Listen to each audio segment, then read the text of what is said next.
What's up, guys? Welcome back to my channel. I'm back with another video, and first I just want to apologize for my voice. I am sick, so please bear with me. So last week we talked about Maureen Comey, who was a prosecutor on Diddy, Epstein, and Ghislaine Maxwell's cases. She was fired abruptly this summer. She believes that she was fired because of who her father is. Her father is James Comey, who used to be the FBI director. Well, him and Trump have had a long-standing feud, and they felt like her firing was retribution. Apparently, Trump has been wanting to get Comey indicted for a while now, and it has finally happened. So let's read a portion of this article from The Hill right now to find out what's going on. Comey's indictment includes 2 counts: false statements to Congress and obstruction of a congressional proceeding. The felonies each carry a maximum penalty of 5 years in prison, though if convicted, Comey would be a first-time offender who would likely receive a lesser punishment. They stem from an exchange between Comey and Senator Ted Cruz during a September 30th, 2020 Senate Judiciary Committee hearing.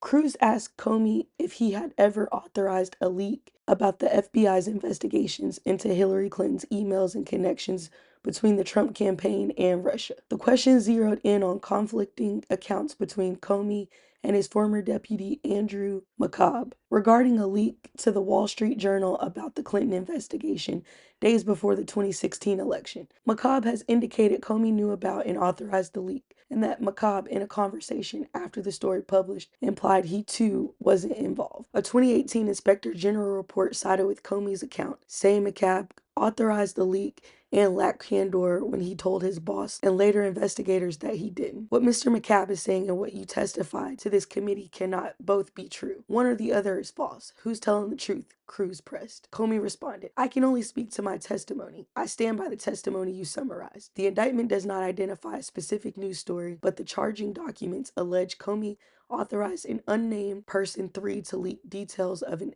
FBI investigation." ABC News and CNN reported Friday that refers to Daniel Richman, a Columbia Law School professor who has previously confirmed leaking a memo he received from Comey detailing the then director's interactions with Trump. The false statements charge requires prosecutors to prove that Comey knowingly and willfully made a false, fictitious, or fraudulent statement to Cruz, and it was material. The obstruction charge requires prosecutors to show that Comey, in making a false statement, corruptly endeavored to influence, obstruct, or impede the due and proper administration of the law. Comey is charged in the Eastern District of Virginia because his congressional testimony was given remotely from his home in McLean, Virginia, due to the COVID-19 pandemic. Indictment followed Trump pressure campaign for charges. The charges against Comey followed a pressure campaign from Trump, who over the weekend issued a direct call to Attorney General Pam Bondi to bring charges against Comey as well as others the president considers to be his political adversaries. "Pam, I have reviewed over 30 statements and posts saying that essentially same old story as last time. All talk, no action. Nothing is being done. What about Comey? Adam Shifty Schiff, Letitia, they're all guilty as hell, but nothing is going to be done," Trump posted on social media, referencing Senator Adam Schiff and New York Attorney General Letitia James. "There is a great case. We can't delay any longer." Those comments came after the U.S. Attorney for the Eastern District of Virginia, Eric Siebert, resigned under pressure to bring charges against Comey and James. Siebert reportedly had held off due to a lack of evidence in the cases. Trump swiftly installed Lindsay Halligan, who was tapped as an interim replacement.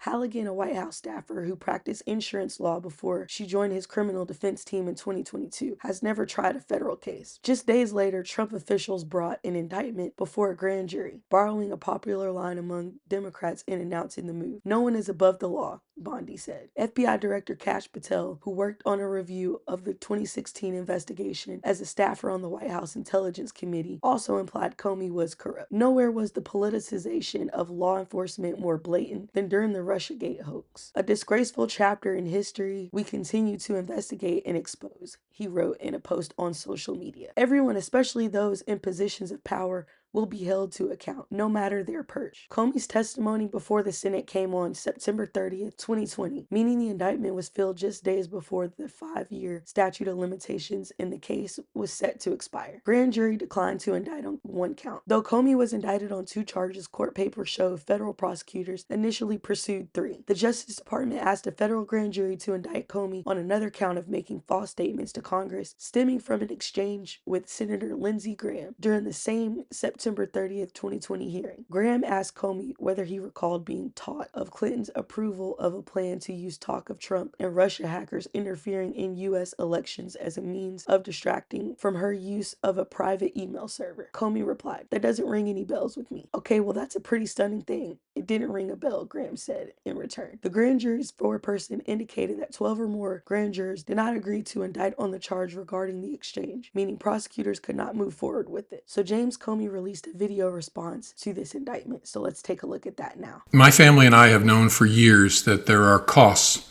to standing up to Donald Trump, but we couldn't imagine ourselves living any other way. We will not live on our knees, and you shouldn't either. Somebody that I love dearly recently said that fear is the tool of a tyrant, and she's right. But I'm not afraid, and I hope you're not either.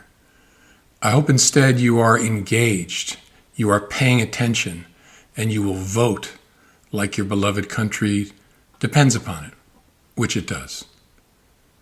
My heart is broken for the Department of Justice, but I have great confidence in the federal judicial system, and I'm innocent.